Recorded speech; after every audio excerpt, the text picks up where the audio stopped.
We had that training yesterday for my transactions, and there was two things that I wanted to make sure everybody knew about after we had the training for the ones that could not attend, and that is in the my transactions. And there are two areas that are going to speed up you filling out your forms immensely. A lot of the agents at the training had no idea that this even existed. So what we're going to do is I'm just going to go into my transactions. I'm going to show you one step, and then I'm going to show you the second step. So I'm going to go into a transaction that I've already have started, that already has the forms and everything in it, and that is going to be 123 Anywhere Drive. So bear with me here. This does take a second since the recording is on, so it'll take a second here to load. All right, so what I have here is I've got all of my listing docs, and what we found out from the training is agents were going in here and they had to go in, fill out the form, and then they had to save it and come back and go to the next form. And then during all that, it was asking them, do they want to share the form? So there was 3 or 4 extra clicks that they were taking to fill out the forms. So instead of filling out the forms individually, you can actually open up all of the forms in one swoop.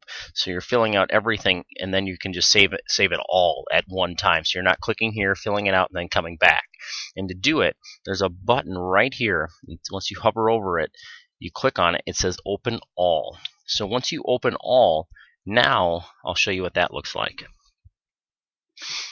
It's going to open up every single form that I have in this transaction, so I can fill them all out instead of opening up just that one form.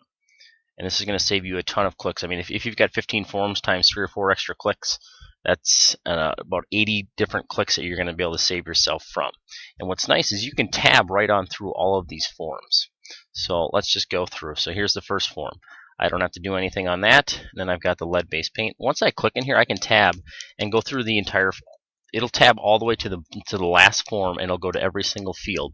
So I can go through the entire form just by tabbing and typing if I wanted to. I can also scroll, but you can see how the forms are changing to a different form as I'm scrolling down. So there's internet display, so that form is in here, and then once that form's done, it's pulling up the personal property agreement. So now that's in here. So you're not clicking on every individual form, filling it out, saving it, going back to the loop, going to the next, and going through all those steps. Open them all up at one time, and then you can fill all of those out. You will also notice on here how my dates are in here.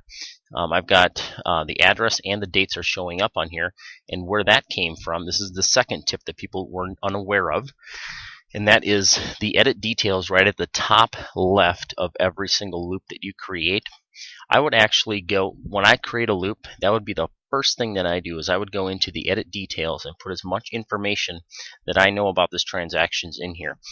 And basically the edit details is like a cover sheet. So when you click on that, there's a ton of fields you guys can fill out. Obviously, you want to stick to the basics and fill out the main stuff. So you can add all of your people right in here as well. But now you can see the property address. I can fill all of that out. The earnest money amount, if I know this. So some of the stuff I'm not going to know, especially if it's a listing. So expiration date, listing date, that's all in here. That's where that was pulling from on those forms. I didn't have to go in and fill that out. And you can see how slick that is. It just pulls up the calendar when you click your mouse into that field. So home inspection, closing entity. Again, a listing, you're probably not going to know any of that stuff. Contract. You've got listing brokerage, so that's your information. Your listing agent. MLS data. You guys can actually go into the MLS, copy and paste the legal description if it exists, so that will save you typing out all that extra gibberish. So those are two. When you do fill this out, make sure you do save it. So hit save, and then you're good. Now all of your forms will update with that information on them, so you don't have to be redundant in filling that out on every single form. So two things real quick. Edit details, fill that out first. Fill it out with much data as you know. And then when you're filling out your forms, make sure you're using that little button here. It is hidden, and that will give you the option to open all of your forms at one time instead of opening them up individually.